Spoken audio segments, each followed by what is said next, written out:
Eu queria interromper, eu estou moderando a plateia, eu queria interromper um pouco por causa do negócio do tempo, e que pelo que eu estou percebendo pelo Twitter, tem algumas pessoas que estão querendo perguntar da plateia, ou eu estou enganado.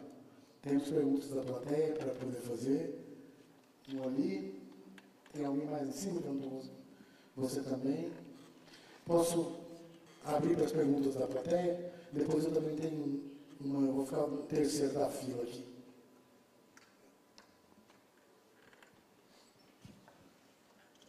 Eu tenho duas perguntas, na verdade. Uma coisa reverberando, o Graham falou do Hacienda,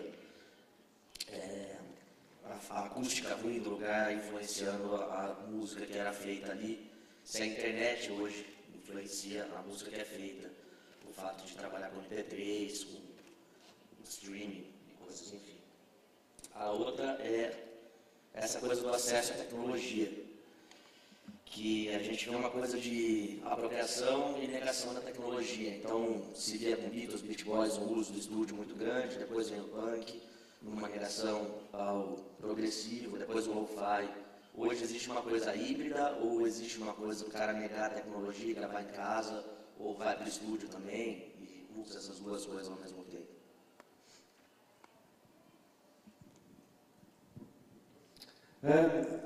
I think that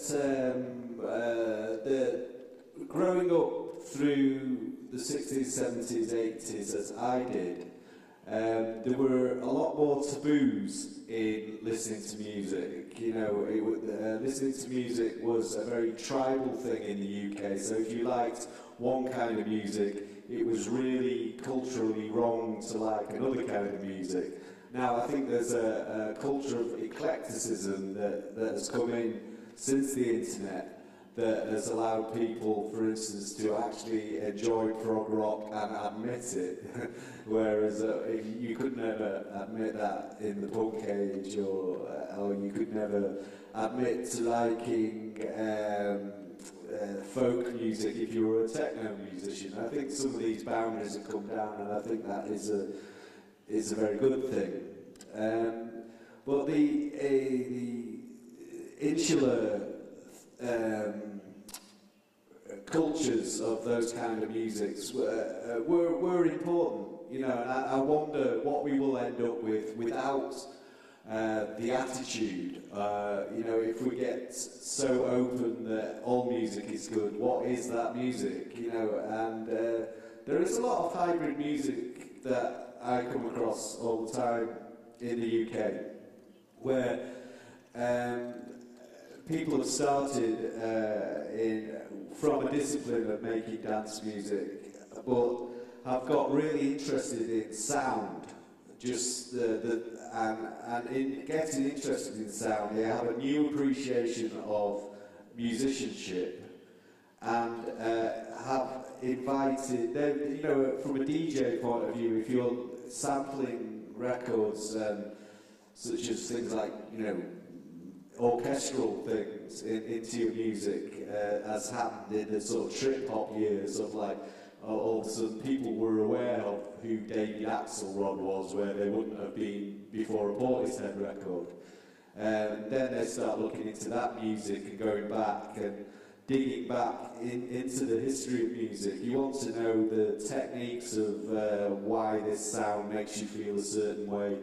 And I think electronic musicians are very much more educated now in the history of music, and I feel that there is an interest in applying that newfound education into a new form of music.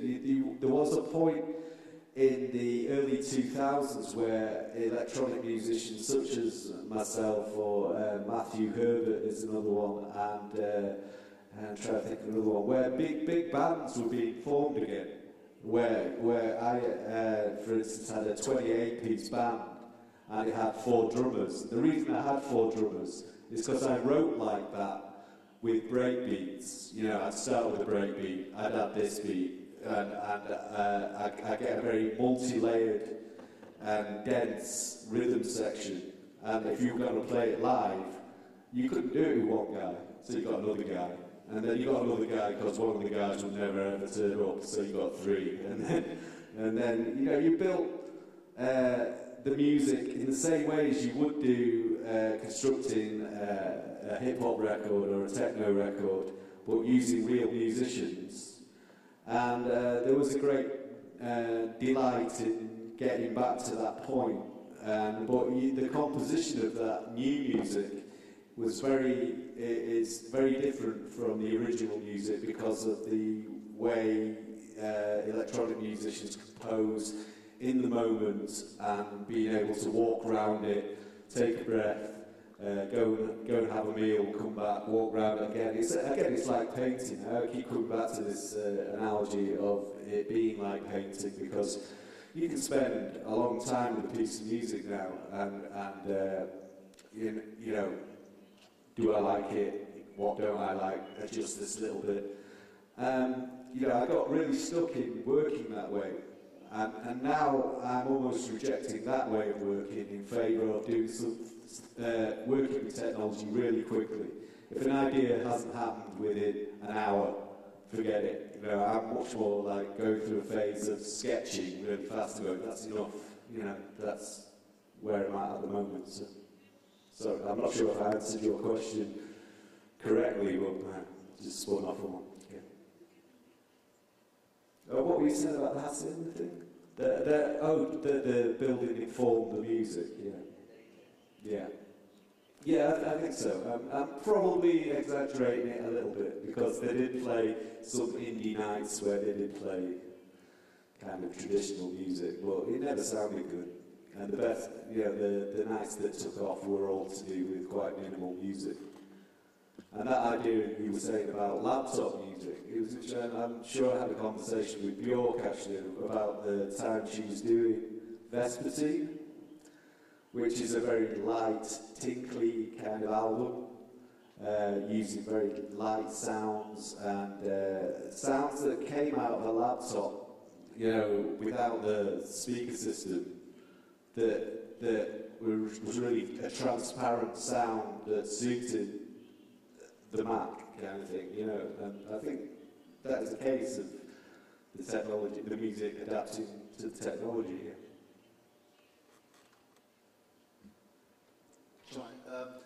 There's a couple of things that have come out as sort of repeated themes throughout this that I think are really interesting. Graham, you said right up front something about all musical instruments are technology, drums are technology, violins are technology. So it's not really a kind of a distinctive break between real and artificial.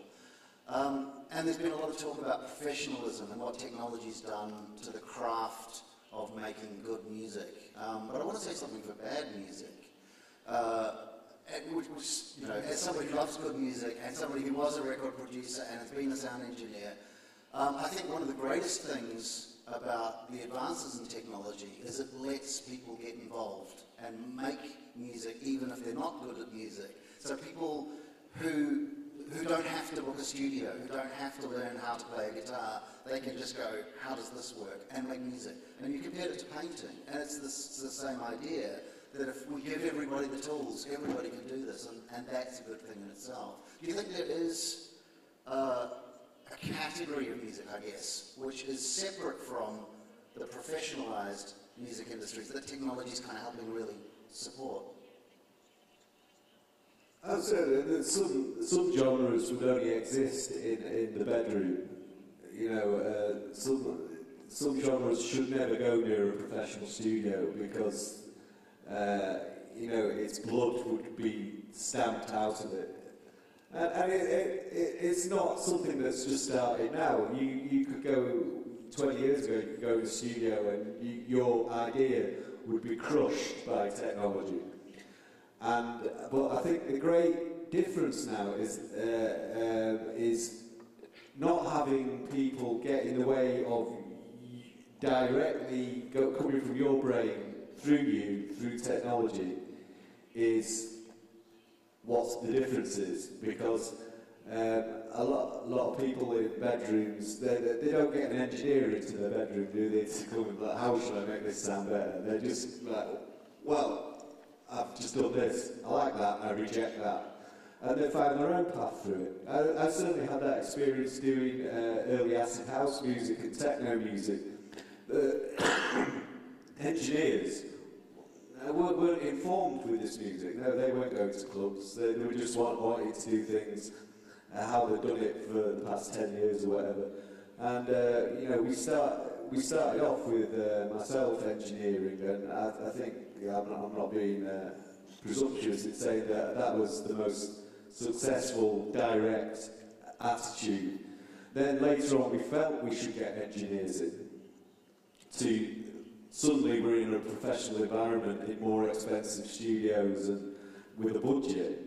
And I think we made a mistake at certain points in getting a traditional recording and working with traditional recording engineers and putting a layer between the direct inspiration and this convention of how a studio works. You know, I think that was a mistake that we made at a certain point and corrected it later on.